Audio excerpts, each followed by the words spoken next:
projeto Relatos da Pandemia entrevista hoje o presidente da Associação Zé Martí Brasil-Cuba na Paraíba, o professor Iedo Fontes.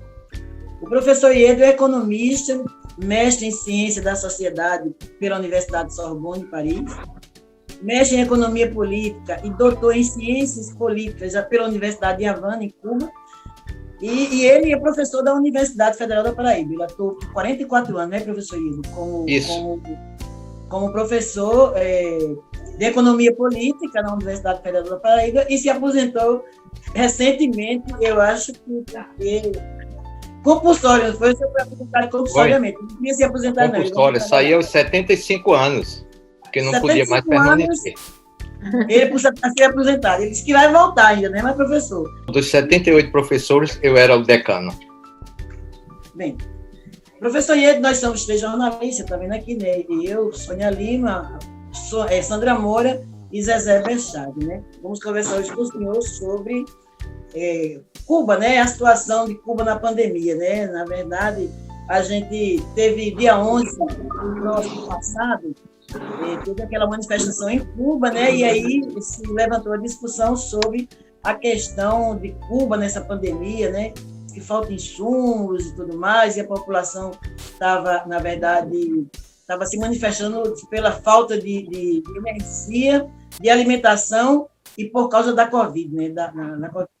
Então, o senhor, que é um estudioso, e além disso representa, na verdade, a amizade do aqui na Paraíba, o senhor saberia dizer para nós como é que está Cuba nessa situação de pandemia, com embargo econômico? O que teria causado todo esse reboliço lá, toda essa manifestação que a grande mídia, na verdade, né, deu com muito estardalhaço aí, que Cuba nunca se tinha visto uma revolta tão grande nas ruas de Cuba. Eu queria a sua opinião sobre isso. Bom, eu vivi em Cuba nos anos 91 e 92, o chamado período especial em tempo de paz. E já havia ocorrido o colapso, já havia colapsado, portanto, os países do socialismo real no leste europeu, e em 91, mês de novembro, ocorreu a desintegração da União da República Socialista Soviética. E eu estava em Cuba. E fiquei em Cuba até maio de 93. E em 94 ocorreu os primeiros protestos, mas muito localizado, sobretudo na cidade de Havana e em Camagüey. Camagüey é uma cidade importante, entre as 10 maiores cidades de Cuba, e fica no centro do país. E foi muito interessante essa manifestação, porque eles protestavam pela falta de alimentos, protestavam pelos apagões, certo? Não havia Covid, certo? E por mudança do regime político. Fidel estava no palácio e pediu que retirasse a polícia da rua, certo? E foi dialogar com eles. A maioria da população na cidade de Havana saíam de 2 bairros, de Havana Velha e Havana Centro, certo? E eram aproximadamente umas 20 mil pessoas. Ele se aproximou, naturalmente, com a ida de Fidel para dialogar com os manifestantes. A população de Havana, em peso, saíram para acompanhar Fidel. E houve um acordo, certo? E Fidel, no dia seguinte, recebeu uma comissão de moradores daquelas 2 regiões. E terminou ali. Isso era o ano de 94. No mês de dezembro, foi convocado pela Assembleia Nacional do Poder Popular uma reunião de emergência, o Congresso cubano, para saber o caminho, o que fazer a partir dali. E a decisão foi corretíssima: abrir a economia cubana para o capital estrangeiro. A Constituição cubana, certo, não permitia inversões estrangeiras no setor de mineração, no setor de alimentação, de manufaturas, de energia, etc, etc. Mas com o debacle do campo socialista, não existia outra saída, não. E foi corretíssima. Decorrido menos de 2 anos, a economia decolou, a economia cresceu. E 33 empresas internacionais, não multinacionais grandes, mas empresas de porte médio e grande, foram se instalar em Cuba. Em que setores? Na rede hoteleira, certo?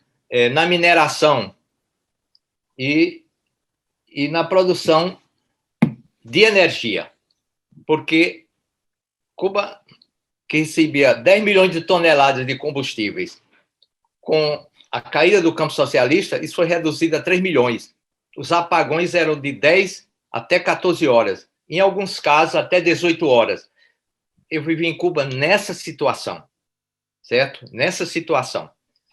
E havia, por parte dos Estados Unidos, uma interferência permanente em Cuba. Aquilo era o momento dos contras, dos anticastristas, como Jorge Macanosa, Alfredo Duran, Carlos Montagnier, esses os principais, retornaram ao país. E eles fizeram suas malas na Flórida toda, ali, mais concentrada em Miami, e não conseguiram retornar. Certo? A Revolução Cubana deu uma resposta, conseguiu crescer em 95, 96, 97, 98, até 2010 a economia cubana cresceu uma taxa média de 5,2. Veja só, a maioria, uma grande parte daqueles jovens que foram às ruas domingo, não podemos taxá-los de contra-revolucionários, não. São jovens, é outra geração, certo? Não é a geração dos anos 80 nem 90, é essa geração, certo? Do novo milênio, do século 21. Uma geração que quer viajar e não pode mais viajar. Por que não pode mais viajar? Porque antes existia uma cota, isso foi um acordo, e já antes de Bill Clinton, esse acordo que permitia que Cuba pudesse enviar aos Estados Unidos 20 mil pessoas anualmente. Isso foi cortado. Donald Trump adotou 240 medidas contra Cuba. Isso fez com que aumentasse consideravelmente o bloqueio econômico. Em 2014, vocês acompanharam aqui a imprensa toda elogiando a ida de Barack Obama a Cuba, não é verdade? Ele esteve em Cuba, foi à televisão, e na televisão cubana ele disse, olha, esses 50 anos de bloqueio econômico fracassou, certo? Eu não tenho dúvida que fracassou. Agora, se repetiu uma cena que eu acho importante dizer para vocês, que o presidente Miguel Díaz-Canel, ele também repetiu o que Fidel fez em 94. Ele foi conversar com a população. Não podia ir nas 8 cidades cubanas, porque o movimento começou em Santo Antônio de los Baños, que tem lá, muito conhecido pelo cinema, né? Por uma escola de cine. Foi lá que começou. E pelas redes sociais, isso possibilitou que as pessoas saíssem em 8 cidades. O presidente foi conversar com os manifestantes em Havana, mas ele também foi à televisão convocando os que defendem a revolução. E não são poucos, não, são muitos. Eu sei das dificuldades que Cuba enfrenta. Eu pude conviver em Cuba com pessoas inimigas do sistema, mas eu conversava com eles. Eu queria saber qual era a reivindicação principal deles. E eles defendiam que os Estados Unidos apertassem mais. Eu disse, isso é uma política incorreta. Então, o que eu gostaria de dizer para vocês, que a situação de Cuba será sempre uma situação difícil, mas Cuba sobreviverá. Eu não tenho dúvida, porque eu conheço. Eu conheço o que dos cubanos? Conheço o patriotismo e o nacionalismo, e o orgulho de serem cubanos. Eles não cedem. E eles têm orgulho de uma Cuba que derrotou os americanos em 1961, em Girón, na chamada Baía dos Porcos. Derrotou, sim. Na crise dos mísseis, para passarmos a outro tema, que quase que levou o mundo a uma terceira guerra mundial, os americanos levaram a vantagem porque Cuba teve que tirar os mísseis, mas o povo cubano continua unido. Professor Iedo, com relação a esses episódios, essas manifestações do dia 11 de julho, na sua avaliação, essas manifestações, elas vão continuar, elas crescerão no país ou não? A minha paixão mesmo por Cuba é a economia. Como sair dessa crise econômica num país pobre e bloqueado? Olha, ocorreram encontros em todos os bairros das cidades pequenas e médias de toda Cuba, naquele país de 11 milhões e 400 mil habitantes, ocorreram nos CDR, Comitê de Defesa da Revolução. E a proposta principal daquelas reuniões era localizar os que saíram às ruas e travar um diálogo com eles, conversar com eles. Se é uma tentativa para neutralizar, é um avanço. Se é para buscar um diálogo, certo? E resolver os problemas, porque que eles estão reivindicando mais agora? Os apagões, que são de 4 a 6 horas, muito distantes de seus apagões de minha época. Eles querem mais vacinas e querem mais alimentos, certo? Um canal de televisão francês foi às tendas e percebeu em Cuba que há, não com tanta abundância como no Brasil, mercadorias nas principais bodegas, que são os mercados deles, certo? Então, pode ocorrer mais manifestações, porque tem uma coisa que ajuda todos nós hoje, as redes sociais, a internet. Cuba já tem internet. Se chega a todos os cidadãos, eu não tenho essa informação, mas Cuba tem internet. O governo cubano reuniu ontem, certo? Todos os membros do Partido Comunista Cubano, certo? Para buscar uma saída, para tentar melhorar a situação alimentar e a situação energética. Mas, com relação à vacina, o país avançou muito. Os cubanos, na sua grande maioria, mas maioria relativa, né?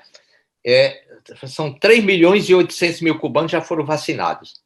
Porque a vacina Abdala, que é a que está mais avançada, tanto menos, talvez mais do que a Soberana 1, Soberana 2, desculpe, já tomaram 2 doses, mas são 3 doses. São 3 doses.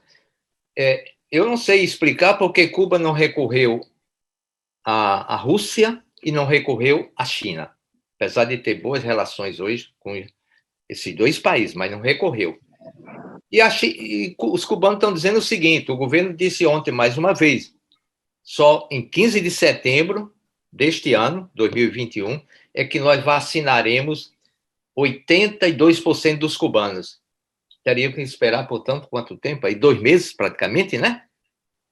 Então, é provável que hajam, é provável, certo? Mas há uma predisposição do Estado e da sociedade de discutir, procurar um por um e discutir. Isso foi feito em 94, até 96, quando a economia decolou e começou a crescer, não houve mais descontentamento. Porque, vejam só, Cuba acaba de fazer uma reforma. É importante que eu diga isso para vocês aqui. Eu vou ser breve nessa questão. Cuba acaba de fazer uma reforma econômica e macro, tem o caráter macroeconômico, que é mais ampla, uma reforma monetária, fiscal e cambial. Unificou a moeda. A Alemanha viveu isso também depois de 1945. Quando unificou a moeda, ocorreram inúmeras manifestações, porque isso altera o nível de renda da população, ou para mais, mas a tendência é que seja para menos, porque se os preços sobem, para tornar a economia mais competitiva. Só para encerrar, eu estou torcendo que Cuba adote a política do Vietnã, que deu certo. Deu certo. Tem que ter mais empresas nas mãos do capital privado, nacional e internacional. Iedo, boa tarde, é um prazer estar conversando com você aqui, um sabedor sobre o tema Cuba aqui no nosso estado, presidente da associação, né? Como é que Cuba, liderando a criação de várias vacinas, no início, em 2020, nós tivemos notícias de 1.500 pessoas que perderam a vida. e, de repente, se chega a 7 mil casos de Covid, desencadeia essa reivindicação também pela questão da saúde, né? O que aconteceu para sair um pouco do controle? Cuba, inclusive, tem interesse de acelerar a vacinação, mas a eficácia dessa vacina, por exemplo, da Abdala, é de 90%, mas não pode ser de uma só dose. Tem que ser de 2 a 3. Os cubanos são muito exigentes nisso. É muita coisa. Demora porque o prazo é de quase 32 dias de uma vacina para outra, certo? Interessante que o número de mortos, proporcionalmente, comparado com a Índia, com o Brasil, não é tão grande, certo? Não é tão grande. Eu acho que a coisa estava desenhada, na minha avaliação. É aquilo que disse o Ramonet, Inácio Ramonet, que é o diretor do Le Monde Diplomatique. Ele disse que a coisa já estava desenhada. Esse era o caminho das manifestações, talvez a última tentativa norte-americana para destruir aquela experiência. Os cubanos, o governo, sobretudo, é a responsabilidade do Estado, eles liberaram muitos cubanos para sair ao trabalho, para participar de festas, de comemorações. Eles são muito festeiros, tanto quanto nós brasileiros. Eles são muito festeiros. E aí cometeram um erro. Certo? Cuba não adotou o que nós fizemos aqui, o lockdown, né? Nada, ninguém sai de casa, ninguém sai para a rua. Não, isso não se controla. O cubano é um tipo assim que age muito emocionalmente, que decide sozinho, mesmo tendo as regras, ele não admite determinadas pressões. Então, não aceitavam.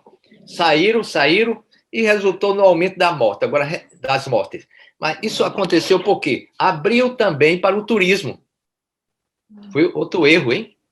Agora, por que abriu para o turismo e no momento errado? Era uma das estratégias da economia, né? Que era trazer turistas para tomar vacina em Cuba, não é isso? Para tomar vacina, certo? E para deixar dinheiro, porque... Para aumentar o turismo, É com a receita do turismo que Cuba compra 48% a 54% do que importa de alimentos, certo? É com o turismo que Cuba importa e paga combustíveis, é com o turismo que Cuba paga os equipamentos que necessita para a sua indústria, né? Porque não existe mais o campo socialista, certo? E não tem como pedir mais não existe mais a União Soviética. Teve até um gesto de grandeza há 5 anos atrás do Putin, que perdoou uma dívida de 32 bilhões de dólares que Cuba tinha com a antiga União Soviética. Ele perdoou essa dívida. Os chineses não dão dinheiro assim de graça para ninguém. O chinês é diferente, hein?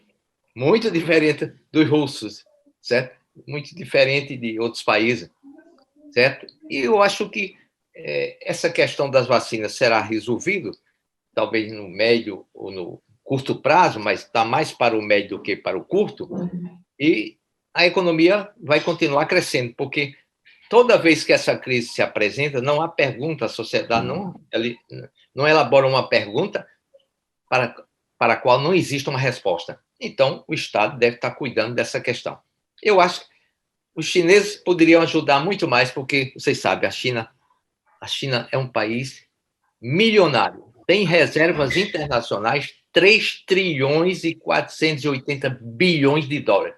Nenhum outro país do mundo tem essa reserva. É uma potência. Professor, eu fico aqui pensando, como é que Cuba, sofrendo bloqueio, que sofre há quase 60 anos, né, ou mais de 60 anos nos Estados Unidos, bloqueio econômico, ela conseguiu assim, avançar nessa área de biotecnologia, que Cuba desenvolveu 5 vacinas, é isso? E aí, eu queria que o senhor falasse um pouco sobre isso também, sobre o bloqueio, professor. No governo do Trump, a gente sabe que ele endureceu o bloqueio contra Cuba, né? Mais de 240 medidas endurecendo o bloqueio. E muita gente está atribuindo essa situação de Cuba hoje ao bloqueio econômico. Certamente tem a ver. E aí a gente fala em bloqueio, me fale mais sobre o que é exatamente esse bloqueio. E por que será que, apesar do bloqueio, Cuba consegue esse desenvolvimento, por exemplo, foi o único país na América Latina que desenvolveu uma vacina. Não é isso? Pois é, temos que considerar que Cuba é um país pobre, tem poucos minérios, mas tem o níquel, que é um minério estratégico, né, para a construção na área naval e na área militar como um todo, né? A produção de açúcar aumentou em consideração de que o país fez reformas também nesse setor, fechou inúmeros engenhos, mas mecanizou os mais 14 ou 18 engenhos, que tem uma produtividade elevadíssima, certo? Na biotecnologia, Cuba avançou, e aí está a biotecnologia. A indústria farmacêutica, Cuba exporta medicamento e vacinas, tá certo? Exporta medicamento. Os cientistas cubanos são muito sérios e, olha, eu não vou falar do produto interno bruto, que é a soma dos bens e serviços que um país produz. No Brasil, é alto. Em Cuba, são 135 bilhões de dólares, quer dizer que é um país pequeno. Mas do orçamento do país, eles investem em ciência e tecnologia, certo? 17%. Isso até, pelo menos, informações e dados que eu tenho de 2017. Isso é muito elevado, certo? Os laboratórios deles, porque a Alemanha tem um bom relacionamento, os países europeus têm um bom relacionamento com Cuba, para quem não sabe, certo? E dois países também que ajudam muito a Cuba é a Nova Zelândia e a Austrália. Ajudam muito a Cuba. Cuba tem um bom relacionamento. Quem criou essa forma de trabalhar com os amigos foi Fidel. Em 91, 92, até 93, Fidel ligava para Mário Soares, ligava para Mitterrand, ligava para os amigos todos na Europa, na Espanha, certo? E conseguia grandes recursos. Quando não tinha mais alimentos, que eu vivi no momento que havia fome. Naquele período que eu vivi, tinha fome, sim. Certo? De um momento para o outro, aterrissava 10, 12 aviões diariamente, vindo de vários países do mundo. O Fidel tem uma capacidade extraordinária. Ele conseguia conversar, inclusive, com os senadores e deputados republicanos nos Estados Unidos. E Bill Clinton foi uma pessoa que ajudou a Cuba, pelo menos de diminuir os atentados que estavam realizando a oposição a Cuba. Aqueles grupos de aviadores que vinham naqueles aviões Cessna e que jogavam panfleto e bombardeava setores da rede hoteleira próximo ao Malecón. Próximo ao Malecón. Então, Cuba teve como prioridade. A ideia de Fidel era uma sociedade do conhecimento. Já que não seria mais uma potência econômica, né, e isso foi detectado muito cedo por Ernesto Che Guevara, foi ministro da Indústria e Comércio, que não havia mais possibilidade. Então, a sociedade do conhecimento. Vamos investir em ciência e tecnologia e vamos adotar, na área de saúde, um programa revolucionário, que é formar médicos em Cuba e trazer para Cuba estudantes de diversos países do mundo. Até do DEM, eu não diria da antiga Arena, mas do DEM brasileiro, na ELAM, Escola Latino-Americana de Medicina, tem estudantes brasileiros. Todos iam para laboratório pesquisar, certo? Os médicos cubanos, um país que mandou médico para o mundo quase todo. Na época do Ebola, na África, estavam lá os cubanos morrendo, certo? E ajudaram aos europeus a descobrir a vacina, foram os cubanos. Então, um país pequeno, você pergunta, como? Não há como negar isso, não. A oposição diz que aquilo é uma ditadura, aquilo é pior do que o Irã, é pior do que a China, certo? Mas você pode dizer o que quiser. É um partido comunista que dirige o país, isso é inegável, tá certo? Mas é muito flexível, quer dizer, você pode dizer o que quiser. Agora, não há tortura em Cuba. Nunca houve e nem há. O caráter humanista da Revolução, ela não perdeu. Então, eu digo o seguinte, que os cientistas cubanos têm um comprometimento com o país, com a pátria. o nacionalismo e o patriotismo e a dignidade deles é muito grande. Por isso que eu acho que Cuba vai sobreviver já sobreviveu às piores crises, que foi a invasão. Já sobreviveu à crise de 62 dos mísseis. Eu vi Roberto McNamara, uma vez com Fidel Castro, em Cuba, na televisão, o risco que a humanidade correu.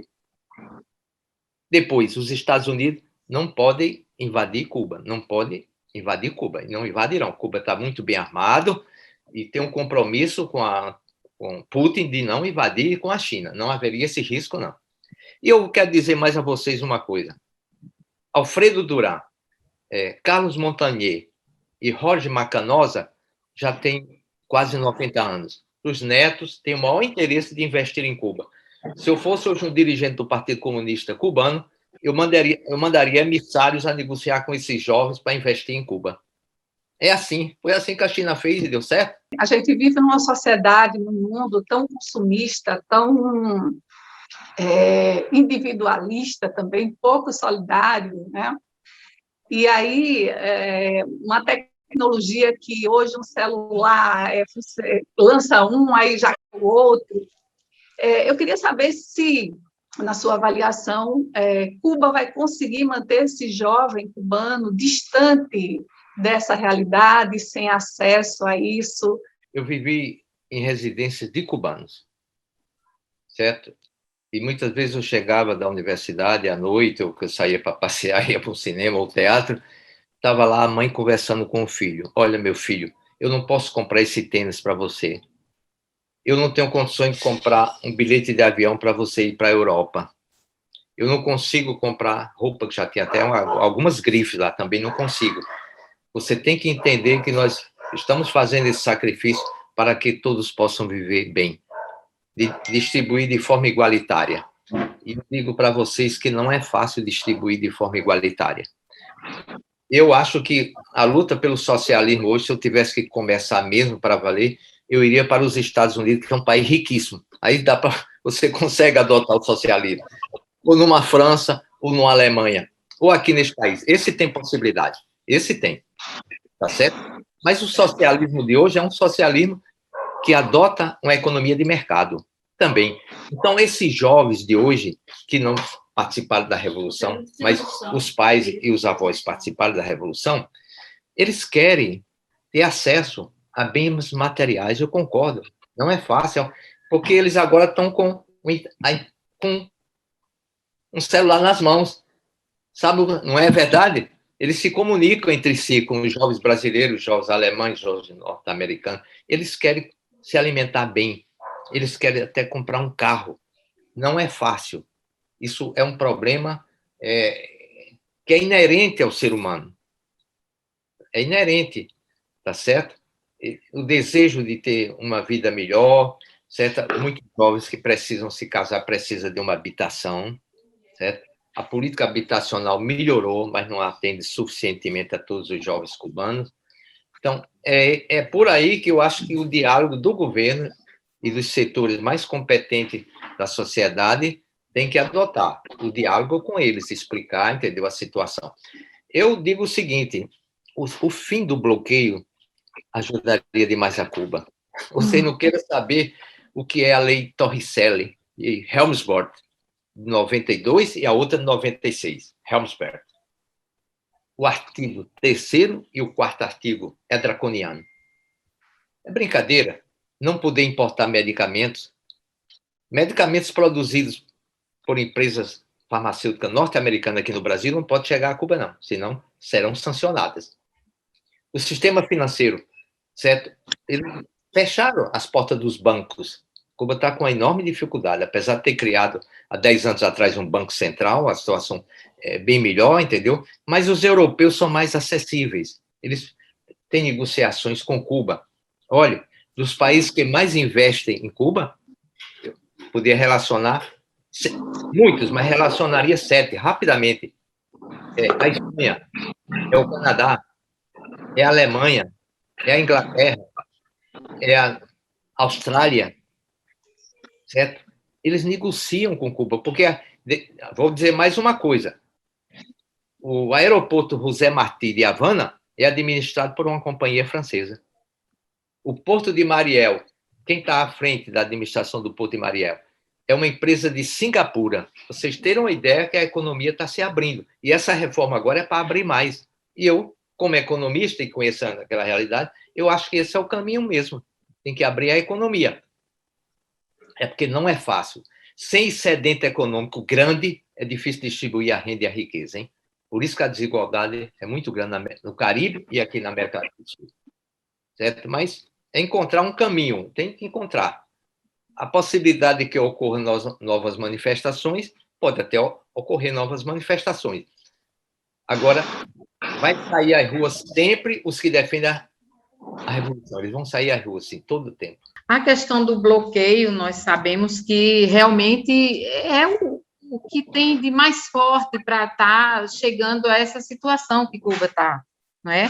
Não é simplesmente o apagão por ser o apagão, não é simplesmente a crise sanitária, nós sabemos que tudo isso também é oriundo do bloqueio econômico, né, que os Estados Unidos impõem, né, e nós percebemos, sabemos, né, que, como você falou aí há pouco, existe uma relação de Cuba com outros países da América Latina, da Europa, né? O Brasil, infelizmente, não está no momento onde dá esse apoio, mas os governos Lula e Dilma, Cuba poderia ter esse apoio, né? E aí, eu te pergunto, Iedo, quando estava Trump no governo dos Estados Unidos, o bloqueio parece que endureceu, né? Endureceu mais. E agora com o Biden, você acha que há uma possibilidade de uma abertura, há uma possibilidade de diálogo do governo cubano com o governo norte-americano nesse momento? Ou você acha que vem aquela incitação? Algumas pessoas acreditam que tem a incitação dos Estados Unidos por trás desse movimento que está acontecendo hoje, né? Foi no governo de Bill Clinton que foi autorizado voos só com cidadãos cubanos residentes nos Estados Unidos. Eram 13 voos semanais. 13 voos semanais. Certo? O Barack Obama, quando esteve em Cuba, em 2014, ele disse na televisão cubana que o bloqueio foi um fracasso. Até hoje, foi um fracasso. Naturalmente, Cuba perdeu quase $1 trilhão nesses 72 anos nas suas relações comerciais. Os Estados Unidos é uma confederação. Cuba chegou, há 4 anos atrás, a importar produtos pago à vista. Tem dinheiro dos Estados Unidos. Tá certo? Então, eu vejo o seguinte, que a possibilidade de melhorar, a curto prazo, eu não vejo essa possibilidade. Por quê? John Biden era a esperança que ele anulasse aquelas medidas, 240 medidas contra Cuba. Cuba foi colocada na relação dos países terroristas. É a coisa mais absurda. A coisa mais absurda foi colocar Cuba na relação de país terrorista. Então, John Biden, ao assumir, o que é que ele fez? Liberou um montante, um valor de $20 milhões, certo? Para os aliados deles, os americanos, dentro de Cuba. $20 milhões. Para quê? Então, a coisa estava desenhada, como disse Inácio Ramonet. A coisa estava desenhada. Certo?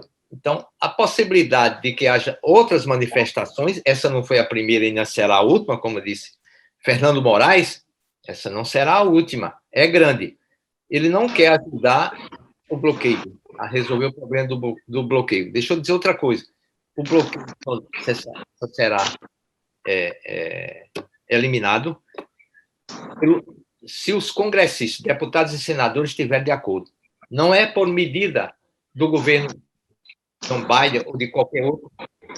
Por isso que Barack Obama em Cuba não falou sobre o fim do bloqueio, porque não tinha condições de fazer isso no Congresso americano. O Congresso americano é um congresso de setores de direita, de extrema-direita, entendeu?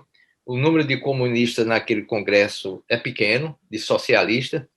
Basta dizer que Angela Davis foi candidata a deputada federal inúmeras vezes e nunca conseguiu ganhar. Não é fácil. É uma sociedade que o dinheiro tem um peso maior do que no Brasil. Verdade. Aqui também a gente elege dessa maneira, em grande parte, né? Com dinheiro. E lá também nos Estados Unidos. Então, eu não vejo possibilidade. E depois tem uma coisa, que tem que ficar claro. O mundo de hoje não é um mundo unipolar, não. É multipolar. Certo? E Fidel, antes de morrer, escreveu um artigo, publicado em alguns jornais do mundo, eu tenho esse artigo comigo, guardado, A Marcha para o Abismo, em que ele dizia o seguinte, duas coisas que ocorrerão com a humanidade, talvez já no século XXI. Qual era? O risco de uma crise ambiental. Esse risco de uma crise ambiental, de uma crise que possa comprometer a saúde e a destruição do mundo, uma crise seríssima. E outro seria o risco de um confronto nuclear. No final do artigo, ele disse: a posição de Cuba é tentar negociar, sempre que possível, um acordo entre as grandes potências para que não haja uma destruição. E foi mais além disso, mas ele disse: a espécie humana só sobreviverá, certo? Se a China e a Rússia se mantiverem unidos, certo? Então, ele adotava o princípio de que Cuba tem um papel importante no mundo, que é negociar, certo? Não é estimular o confronto também, a violência. Os americanos, sabe o que fizeram também, Donald Trump? Ele ameaçou todos os países que receberam médicos de cortar relações. Donald Trump ameaçou, e muitos países tiveram que devolver os médicos, inclusive este aqui, pelo grau de coordenação que tem aos Estados Unidos, o Brasil devolveu os seus médicos, não foi? E Cuba precisava dessa receita para comprar alimentos, comprar produtos elétricos, porque Cuba talvez tenha sido o único país do mundo. Isso não aconteceu com a Alemanha pós-guerra, Segunda Guerra Mundial, nem a Primeira Guerra Mundial, não. Cuba é o único país do mundo que adotou um sistema de produção em que tinha que, em cada crise, mudar toda a tecnologia que tinha. Era capitalista na época do coronel presidente que foi deposto, o sargentão, depois foi general, Batista. Pois naquele momento, a tecnologia das usinas, certo?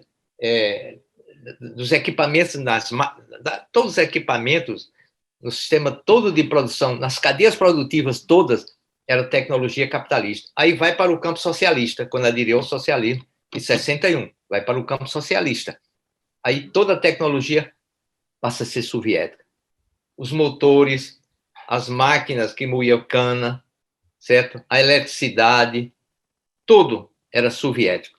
Aí cai o campo socialista e Cuba precisa de modificar essa estrutura produtiva, adotar máquinas compradas na Alemanha, na França. Você entra numa fábrica cubana, como eu entrei, tem máquinas de vários países operando ali na produção, aquelas cadeias produtivas. Não é simples. A vida em Cuba é muito dura, certo? Para uma pessoa pobre, isso dito por Frei Beto, uma pessoa pobre que chegar em Cuba, ele vai adorar aquilo. Agora, para uma pessoa rica, ele vai gostar daqueles hotéis, tudo, mas não moraria, que aquilo era um inferno para eles, porque a liberdade de fazer o que quer aqui é muito fácil para quem tem dinheiro. E até para nós, da classe média brasileira também. Escutei falar que os Estados Unidos estaria por trás dessas manifestações, né? Inclusive, que usaram robôs para subir a hashtag SOS Cuba, e teve um investimento de mídia, inclusive com músicas sendo lançada via redes sociais, lançada pedindo liberdade, democracia, e que, na verdade, acabou virando a palavra de ordem nas ruas, né? Liberdade e democracia. Por que será que os Estados Unidos ele atua tão fortemente para quebrar a economia de Cuba, para inviabilizar Cuba economicamente? Já virou uma questão histórica, né? Eles não admitem jamais um país adotar uma política socialista, certo? E não é um socialismo radical, né? Cuba teria desaparecido se não tivesse feito as retificações de 77 e 78, as mudanças, abrir a economia para o capital estrangeiro, isso foi uma coisa extremamente positiva, certo? Os americanos sabem que dificilmente entrarão em Cuba, não podem invadir Cuba, asfixiar Cuba é impossível hoje, porque a relação comercial com a China e com a Rússia e outros países da Europa é enorme, e até com o Canadá. O Canadá é um país que compra todo o níquel cubano, quer dizer, o mais importante da mineração é o níquel, é vendido ao Canadá. O Canadá tem grandes investimentos, investiu muito na rede hoteleira, certo? E os americanos têm consciência de que esse caminho aí não é o melhor, de confrontar mais. Isso não vai ajudar. Agora, é uma experiência, porque, de certa forma, influencia a América Latina e o Caribe. No momento que aumenta a pobreza e a miséria no continente, aumenta a necessidade de questionar o sistema político, questionar o capitalismo. Se o capitalismo não dá resposta, qual o sistema que dá resposta? Seria uma alternativa. Um socialismo com planejamento econômico, distribuindo melhor a riqueza e a renda, e com liberdade. Qual é a liberdade? O direito de criticar, de ir às ruas, certo? Esse momento que nós estamos vivendo é um momento de muita tensão. Aumentou num grau muito maior do que no período da Guerra Fria, que nós estamos vivenciando hoje. A relação da Rússia com os Estados Unidos piorou, com a China piorou, principalmente a China, que assume um papel de vanguarda no mundo, na área tecnológica, na área comercial. Né? Daqui a 5 anos poderá ter um PIB superior ao dos americanos. É bom lembrar que o país mais endividado, que tem a maior dívida pública do mundo, é os Estados Unidos. Já. Isso compromete quase mais de um PIB meio, certo? E quem compra a dívida pública americana são os japoneses e os chineses. E tem uma Rússia que pouco a pouco está entrando na Europa. Agora, com gasoduto, levando gás, porque eles têm gás demais, né? Venderam o gás agora para a China por um acordo de 50 anos. E depois disso, esse equilíbrio nuclear é muito importante. Certo? Os Estados Unidos estão perdendo essa força, porque o equilíbrio nuclear do mundo está nas mãos dos chineses e dos russos. Os dois juntos têm 64% de todas as ogivas nucleares do mundo. Isso é uma coisa que me preocupa, porque nós não queremos uma guerra nuclear, porque todos nós desapareceremos, não é verdade? Agora, veja, os críticos de Cuba sempre falam nessa questão da falta de liberdade. Você viveu em Cuba durante um período, tem uma formação lá também de pós-graduação. O que você vivenciou lá é assim como os críticos estão falando? A gente está vendo nas manifestações também essa questão da liberdade, é uma palavra de ordem também dos manifestantes, assim como não temos medo, também é outra palavra de ordem. Eu queria que você falasse um pouco sobre isso. Circulei livremente em Cuba sem o menor problema, nunca interferi nos assuntos internos de Cuba, certo? Nos piores momentos da saúde de Fidel, estava em Cuba, nunca mandei para a imprensa da Paraíba, poderia ter ficado famoso, né, dizendo, porque eu sabia o que estava acontecendo com ele. A minha orientadora era amiga pessoal do presidente, certo? Agora, eu vi nas ruas de Cuba muitos jovens subindo um paredão e faziam um discurso contra a Revolução Cubana. Vi no Cine Ara, que é um cine em frente à Copélia, a famosa Copélia, né? Eu vi uma polícia que não usa armas na rua, certo? Mas quando tinha que prender alguém, porque estava assediando pessoas e estava atrás de pegar a bolsa de algum estrangeiro, algum relógio, entendeu? E os estrangeiros facilitavam muito, porque naquela situação de enorme dificuldade, deixar uma bolsa em cima de uma mesa, bebendo, batendo papo com as cubanas, isso podia fazer com que alguém, né, se apropriasse da bolsa, certo? Eu nunca vi um jovem, ninguém apanhando nas ruas de Cuba da polícia. A polícia chegava e aqui no pé do ouvido dizia, me acompanhe até a delegacia, e lá tem delegacia. Mas não vi uma polícia armada, coagindo, entendeu? Matando nas ruas, isso não tem. É preparada, não é? não é preparada para reprimir. Não houve repressão no domingo, não. A polícia estava até ali, agarrado com alguns manifestantes, levando para cá, para a prisão, mas dando pontapés, armado, ameaçando com metralhadora, não. Né? Nós não vimos, e a imprensa não mostrou isso, né? As coisas que ocorreram, por exemplo, o gás de pimenta, bala de borracha, alguém viu isso na manifestação de domingo? Nunca na história de Cuba. Não tem, certo? A polícia cubana é muito educada. Hoje eu estava olhando aqui o Jorge Pérez, um jovem escritor cubano, dizendo que Cuba não é mais nem de esquerda, não é mais comunista, nem socialista. É um regime totalmente dominado pelos militares. O dono de Cuba são os militares, o dono das empresas. Olha, ele não está sendo honesto no que está dizendo pelo seguinte, certo? Que 36% das empresas estatais são administradas pelos cubanos. Isso vem da época da crise alimentar de 91 e 92. Eles foram para o campo e na cidade ficaram administrando pela eficiência e pela competência. Não sou nada contra que os militares administrem. Agora, eu quero militares que não estejam na ativa, tá certo? Lá pode estar na ativa, grande parte deles. Eles são muito eficientes, competentes e precisavam administrar aquelas empresas que tinham um equipamento, uma tecnologia muito avançada. Muitos foram para a Rússia aprender aquela tecnologia. Mas Cuba hoje só não tem mais tecnologia russa, tem da França, da Alemanha, do Canadá, certo? Cuba vive uma situação muito melhor hoje na questão da energia também. Cuba tem uma refinaria em Cienfuegos, construída com dinheiro venezuelano. Cuba já elabora 50% do petróleo que consome. Quer dizer, o país não para mais, porque eu vi um país parado. Eu vi quase 20 mil tratores, porque toda a cidade de Havana é uma cidade que tem a 30 quilômetros, entendeu? Uma produção enorme de grãos e de alimentos. Eu vi os tratores parados porque não tinha combustível para os tratores, certo? As tendas paradas, tudo estava parado, não tinha o que comer, né? Não tinha café, era laranja. A banana era banana verde cortadinha, que eles chamam mariquita. Era a comida deles. Aí sim, eu vi uma situação de fome, certo?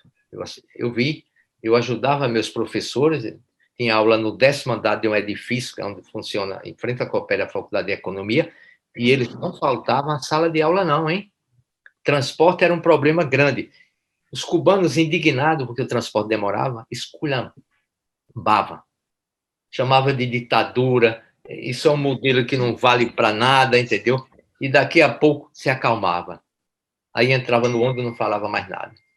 Tem esse momento de emoção, de crítica dura, mas eles são capazes de falar na sua presença, criticar você na sua frente. Eles criticam os cubanos, mas por trás eles elogiam. Criticam na frente, mas elogiam por trás. É uma marca, é uma característica deles. Agora, de direita ou de esquerda, eles têm um amor à pátria, que é uma coisa que mais me impressionou em Cuba. Esse amor à pátria. O torrão, a terra em que nasci. Isso é muito forte. Então, eu gostaria de dizer para vocês que os americanos, o ideal mesmo seria acabar com esse bloqueio. Não tem mais sentido esse bloqueio, não. Esse bloqueio. Agora, como essa crise está ocorrendo no momento da Covid, essa crise, viu? No momento que o país está aplicando vacina, está tentando aplicar, né, para evitar mortes, é porque subiu o número de mortos nos últimos dias, né, até 31 mortes no país todo, quando eram 10, eram 7, eram 8, né? Isso assustou e assusta. Eles agora vão ter que intensificar, certo? Não sei se vão pedir o insumo chinês ou o insumo da Sputnik na Rússia, ou a própria Europa, que eles se relacionam muito bem. Os cubanos, o governo cubano tem um bom relacionamento com a Europa, hein? Excelente relacionamento. Eles visitam muito a Europa. Eles estão administrando quase toda a rede hoteleira de Cuba. E foi bom que entregasse para os europeus. Por que foi importante que entregasse para os europeus? Porque se o cidadão é francês, ele vai buscar turistas no interior da França e na capital, para trazer para Cuba. É brincadeira, o país ia receber este ano agora, se não fosse a Covid, 5 milhões e meio de turistas. Quantos? São milhões de dólares, de euro no caso, ou de dólares, vamos falar. E agora, uma reforma que agora o dólar já não é mais a moeda de aceitação em Cuba, certo? O dólar. Mas você pode chegar no hotel e pagar a conta em dólar e pode pagar em euro, certo? Ou, desculpe, podia, já não pode mais. Agora você tem que chegar e ir numa agência de câmbio, que lá tem o nome de Cadeca. Só um fato que eu preciso contar. Eles destruíram, naquela manifestação, 18 casas comerciais, foram quebradas, e 8 casas de câmbio. Nem levaram os alimentos das lojas quebradas, não levaram nada, nem roupa, nem sapato, nem nada, e nem levaram o dinheiro das casas de câmbio. Que manifestação! Isso chamou a atenção das autoridades cubanas. Se não levaram o dinheiro e não levaram alimentos, o que queriam? E, Edu, muitas pessoas, às vezes, né, criticam a questão do regime, né, lá em Cuba, devido à questão da liberdade de imprensa, né, inclusive tivemos agora jornalistas presos. Você acha que isso vem do regime, propriamente, ou vem das consequências desse bloqueio? O próprio partido, acho que tem... E lá eu vi lá tem associação de imprensa, lá tem jornalistas do mundo, de vários países do mundo cobrindo Cuba, tem, eu já vi, certo? E tem muitos, dependendo da cadeia de rádio e televisão, manda para lá pessoas que aceitam também a experiência, tal, que não são críticos direto, tal, aceitam. E outros que não. Eu acho que o bloqueio tem um peso maior nessa questão. O que surge dentro de Cuba, se pode dizer, é algo orquestrado, é algo dirigido. E agora, Joe Biden deu um exemplo mau. Mandar 20 milhões de dólares. 20 milhões de dólares. O cara liberou para os contra. Porque em 91, 92, eu via muitos cubanos com nota de 50 dólares, de 100 dólares. Naquele momento era uma ofensiva. Naquele momento eles se preparavam para desembarcar em Havana. As malas estavam prontas e não fizeram. Não fizeram, não tiveram condições de fazer. Eu digo sempre, essa luta vai continuar, mas a maioria vai defender sempre a Revolução Cubana. Pode até discordar do partido, certo? Testemunhas de Jeová. Os testemunhas de Jeová. A Ieda perguntou uma vez a um testemunho de Jeová em Cuba, você é comunista? Ele disse, eu não sou comunista, não, eu sou fidelista. Nada de comunista. É impressionante. E Cuba tem um bom relacionamento com a Igreja Católica. Hoje tem um bom relacionamento. Isso se deve muito a Frei Beto, hein? Uhum. Frei Beto. Então, ocorreram manifestações no mundo todo a favor de Cuba e contra Cuba, né? Interessante, um país tão pequeno, né? Só tem quantos? Poucos quilômetros. É um país, a extensão é de 1.200 quilômetros. Você sai de Havana, vai até Santiago. É um país pequeno, né? De 100 mil e poucos quilômetros quadrados. 100 mil, menor do que... Pernambuco é menor do que... É maior. Pernambuco é maior do que Cuba. Um país pequeno, uma população pequena, né? Mas é um país que chama a atenção do mundo. Talvez pela revolução que fez, que não foi fácil, né? 53, né? Que tentativa, né? Que não deu certo, não funcionou para tomar o quartel de Moncada e de Baiamo. Em 56, Fidel volta. Eu fui conhecer, aquilo era um pântano, aquela praia, Las Coloradas, em Alegria del Pio, próximo a Baiamo. Eu fui conhecer. Eu viajei 2 vezes pelo país todo para conhecer a realidade. Em 91, 92, eu, quando saí de sala de aula, eu não ia para o apartamento, não. Eu ia para os bairros para saber se a Revolução Cubana estava com os dias contados. E eu conversava, eu perguntava, eu fazia minha pesquisa. Quando voltava, eu dizia, não cai, não vai cair, não. E continuo dizendo, não vai cair, e só cairá se houver um erro muito grande na direção do partido e se o país se dividir. Aí é uma guerra civil. E aí me preocupa uma guerra civil em Cuba, porque ela será de um grau de atrocidade muito grande, porque o cubano é muito bom, é manso, é amigo, é solidário, mas é muito valente, hein? Eu vi uma briga. Se trata de defesa, né? Não, aí não quero saber, não. Quero saber, não. E sai. Agora, o que me preocupa mais é como é que eles cortaram um acordo que vinha fazendo com Cuba de permitir a saída de 20 mil cubanos todo ano. Donald Trump cortou isso. A remessa de dinheiro dos cubanos também cortou em quase 80%. Cortou tudo isso, colocou na lista dos países terroristas, proibiu que os países da África e da Ásia, onde eles têm uma boa relação, recebessem médicos cubanos. Proibiu. É uma situação crítica, uma situação difícil. Mas sempre tem resposta, né, para as coisas e solução, não é verdade? Tomara que não seja uma guerra fratricida entre irmãos cubanos. Tomara que não aconteça isso. E eu estou achando que o partido tem muita clareza, certo?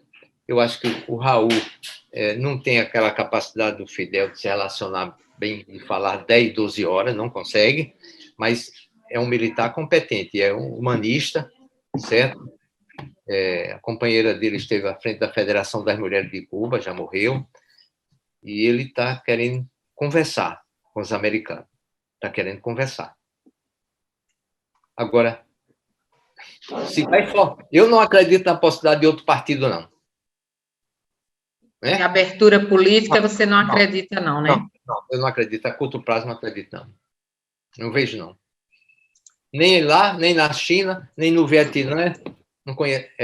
Na Coreia, a Coreia está mais protegida do que Cuba e o Vietnã, porque a Coreia tem armas nucleares. Quem tem arma nuclear, olha, não queira saber que tem capacidade de negociação, hein? Claro. E capacidade de negociação. Um mundo de paz que nós estamos precisando. Não é de confronto, não é de violência, não é por esse caminho, não. Eu sempre achei que tem cubanos bem intencionados, que criticam o regime, o sistema político, mas são bem intencionados, não são contra-revolucionários, não. Conversei com muitos deles. Dizer ao senhor que nós estamos chegando ao final dessa entrevista, não é? Sobre a situação de Cuba nessa pandemia, né, de Covid, por conta do bloqueio, né, que as dificuldades que o mundo todo, a economia foi afetada por essa pandemia. Né? Imagina Cuba, a situação como não deve estar. Então, professor, ia agradecer, dizer que foi uma honra conversar com o senhor e o senhor esclareceu muita coisa para a gente. E nossos companheiros também. Muito obrigada, viu? E um abraço forte. Espero que em breve a gente esteja se encontrando aí. Eu é que tenho que agradecer. Professor Edo, muito obrigada por compartilhar conosco seus conhecimentos econômicos, políticos e a sua vivência. Muito importante esse contato. Cuba é um país que, ao longo da sua história, é muito atingido pelos conteúdos desinformativos sobre a ilha. E aí, quando a gente conversa com uma fonte assim que viveu, né, lá e que tem tantas histórias para contar, eu acho que assim a gente ficaria mais outra entrevista aqui com tantas histórias. Então, eu gostaria muito de agradecer. Muito obrigada. Foi um prazer, professor Iedo, conversar com o senhor e ficar por dentro, né, de tudo que aconteceu e que acontece em Cuba nesse momento. Foi uma grata satisfação tê-lo aqui como nosso entrevistado. Muito obrigada e até uma próxima oportunidade.